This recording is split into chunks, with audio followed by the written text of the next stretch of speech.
तो last part में हमने देखा कि लूफिंग एलियन सिविलाइजेशन के गेट के अंदर चला गया था, जहाँ पर उसे टोटल 289 वुड क्रिस्टल से मिले थे और लूफिंग ने उन्हें अपने बैग के अंदर रख लिया था। अब आगे सभी वुड क्रिस्टल्स को बैग में रखने के बाद में लूफिंग अपनी तलवार लेकर इन्वेस्टिगेशन करने लगता है और तभी उसे वहाँ पर एक स्टैचू मिलता है। जब लूफिंग अपने स्कैनिंग डिवाइस से उसे स्कैन करता है तो उसे पता चलता है कि यह एक मरे हुए चिंपैंजी की बॉडी है, जो कि बहुत ही पावरफुल था। ये बॉडी लगभग 8 मीटर ऊंची थी और ये एक चिंपैंजी की बॉडी थी, पर उस पर चिंपैंजी की तरह बाल नहीं थे और ये चिंपैंजी बहुत साल पहले ही मर गया था, पर उसकी बॉडी में अभी तक डिकम्पोज प्रोसेस चालू नहीं हुई थी। लूफिंग यहाँ से आगे चला जाता है और दूसरे एरिया को भी स्कैन करने लगता है। इसके बाद में लूफिंग को और भी 6 डेड बॉडीज मिलती है, जिसमें से पहली बॉडी भी चिंपैंजी की बॉडी की समान ही थी, दूसरी बॉडी किसी मशीन की तरह थी जिसमें लाइफ थी और 3 बॉडी इंसानों की बॉडी की तरह थी, जिसमें से नंबर 1 की बॉडी में एक सींग और पूंछ थी। नंबर 2 की बॉडी में स्किन की लेयर जो थी वह एक प्योर आर्मर की तरह थी और नंबर 3 की बॉडी की हाइट इंसानों की हाइट के बराबर थी, पर उस बॉडी के सिर में भी 2 सींग थे। अब लूफिंग लास्ट बॉडी को स्कैन करने के लिए उसके पास जाता है और कहता है कि ये बॉडी इंसानों की बॉडी से बहुत ज्यादा सिमिलर है। हो सकता है कि धरती का कोई वॉरियर पहले भी यूनिवर्स में ट्रेवल कर चुका होगा, पर मैं इसे पूरी तरह से कंफर्म नहीं कर सकता हूँ। यहाँ पर ज्यादातर डेड बॉडीज ह्यूमन बॉडी से डिफरेंट है और हमें तो ये तक नहीं पता है कि एलियन सिविलाइजेशन धरती पर कितने सालों से है। लूफिंग ये सब सोच ही रहा था कि तभी उसे एक आवाज आती है कि लूफिंग तो तुम आ ही गए। ये आवाज उसी अननोन क्रिएचर की थी जो कि लूफिंग को थोड़ी देर पहले स्क्रीन पर देख रही थी। लूफिंग उससे फाइट करने के लिए अपनी तलवार निकाल लेता है, पर वो बड़ी आसानी से लूफिंग से उसकी तलवार छीन लेती है। तो लूफिंग अपने फ्लाइंग नाइफ से निकालते हुए उससे पूछता है कि तुम कौन हो, जिस पर वो अननोन क्रिएचर बताती है कि मेरा नाम बबाता है, पर तुम मुझे बबाता डेविल कहो। और वो लूफिंग के नाइफ से को भी आसानी से रोक लेती है और लूफिंग को पूंछ से उल्टा लटकाकर स्कैन करती है। तो लूफिंग कहता है कि ये तुम्हारी प्रजाति का कोई नाम होगा। तो वो कहती है कि मैं किसी भी पार्टिकुलर प्रजाति से नहीं हूँ, बेसिकली मैं एक काइंड ऑफ स्मार्ट हूँ।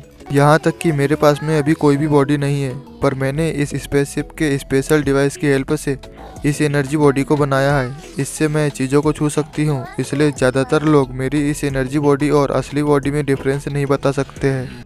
लूफिंग बबाता को देखते हुए सोचता है कि ये मुझसे ज़्यादा स्ट्रॉन्ग नहीं है, पर इसके पास में कुछ स्पेशल एबिलिटीज़ है। मुझे ऐसे ही नाटक करना होगा जिससे मुझे और भी इन्फॉर्मेशन मिल सके। बबाता लूफिंग से कहती है कि क्या तुम अभी से मेरी ताकत देखकर सरप्राइज हो गए हो? मैंने तो अभी बोलना बंद भी नहीं किया है। फिर वह बोलती है कि बहुत सालों की स्टडी और इम्प्रूवमेंट के बाद में मैं बबाता एक स्मार्ट लाइफ बनी हूँ। बबाता की बात सुनने के बाद में लूफिंग को रूइन नंबर 9 के एंशिएंट सिविलाइजेशन की बातें यादें आने लगती है कि वहाँ के कोन ब्रेन को भी ह्यूमंस के भाषा, सभ्यता और इतिहास के बारे में सब पता था और बबाता भी उसी की तरह है, पर ये ह्यूमंस से बहुत ही ज़्यादा क्लोज है। कोन ब्रेन का काम ऐसे फाइटर्स को सिलेक्ट करना है जो कि प्लेनेट लेवल के हैं, पर अभी तक मुझे बबाता का मेन मकसद पता नहीं चला है। इसीलिए लूफिंग बबाता से कहता है कि बाहर गेट के पास में उन सभी वुड क्रिस्टल्स को तुमने ही वहाँ पर रखा था ताकि मैं उन वुड क्रिस्टल्स के पास में आऊँ और तुम मुझे यहाँ अंदर अट्रैक्ट कर लो। क्या तुम मुझे बताओगे कि तुमने ये सब क्यों किया है और तुम क्या चाहती हो? तो बबाता कहती है कि यह मैंने इसलिए किया है क्योंकि मेरे हिसाब से तुम मीटियोरिक डिसेंडेंट बनने के लिए सबसे ज़्यादा सूटेबल कैंडिडेट हो। बबाता की बात सुनकर लूफिंग हैरान हो जाता है और वो सोचता है कि मैंने अपने मेटियोरिक डिसेंडेंट होने के बारे में किसी को भी नहीं बताया है, पर हो सकता है कि बबाता ने मुझे हेवन फॉरबिडन शटल को यूज़ करते हुए देखा होगा, जो कि मेटियोरिक डिसेंडेंट की एक सीक्रेट टेक्निक है। इसके बाद में लूफिंग बबाता से कहता है कि क्या तुम भी मेटियोरिक डिसेंडेंट से बिलोंग करती हो? तो बबाता कहती है कि तुम सही कह रहे हो और तुम भी बहुत स्मार्ट हो। जिन ऑब्जर्वर को मैंने धरती पर सेट किया था वो अपना काम बिल्कुल सही कर रहे हैं। ऑब्जर्वर नाम सुनकर लूफिंग फिर से सोच में पड़ जाता है और उसे याद आता है कि रूइन नंबर 9 में कोन ब्रेन ने भी उसे ही सही कुछ कहा था। इसके बाद में बबाता कहती है कि अगर तुम और भी ज़्यादा इन्फॉर्मेशन चाहते हो तो आओ मेरे साथ और मास्टर से मिलो, और वो लूफिंग को पकड़कर अपने साथ ले जाने लगती है।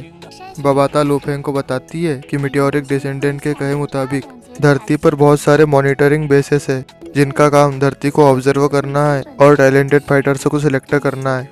तुम जिस रूइन नंबर 9 के एंशिएंट सिविलाइजेशन में गए थे वो भी एक मॉनिटरिंग बेस था। कोन ब्रेन का काम स्टूडेंट लेवल के फाइटर्स को सिलेक्ट करना है और मेरा काम स्टार ट्रेवलर लेवल के फाइटर्स को सिलेक्ट करना है। अब मैं यहाँ पर आपको बता दूं कि स्टूडेंट लेवल यानी कि प्लेनेट लेवल है और मुझे यह करते हुए लगभग 50,000 साल हो गए हैं। लू फेंग यह सुनकर बहुत हैरान हो जाता है और वह पूछता है कि बाहर जो डेड बॉडीज पड़ी है वो सातों डेड बॉडीज भी क्या 50,000 साल पुरानी है। तो बाबाता बताती है कि हाँ, वो सभी भी 50,000 साल पुरानी डेड बॉडीज है। उनमें से ज़्यादातर मास्टर के स्टूडेंट है और एक टाइम पे वो यूनिवर्स के सबसे ज़्यादा स्ट्रॉन्गेस्ट फाइटर में से एक थे। पर 50,000 साल पहले जब पहली वर्ल्ड वार हुई तब मीटियोरिक डिसेंडेंट डिस्ट्रॉय हो गया और वो वर्ल्ड वार इतनी ज़्यादा खतरनाक थी कि उसमें मेरे मास्टर और बाकी वो सभी भी ख़त्म हो गए। इसके बाद में लू फेंग के सामने एक होलोग्राम बनने लगता है और यहाँ पर एपिसोड नंबर 65 एंड हो जाता है। अगर आपको ये मेरा एक्सप्लेनेशन अच्छा लगा हो तो प्लीज़ चैनल को सब्सक्राइब कर दीजिए और वीडियो को ज़्यादा से ज़्यादा शेयर कीजिए ताकि मैं ऐसी और भी वीडियोस बना सकूं।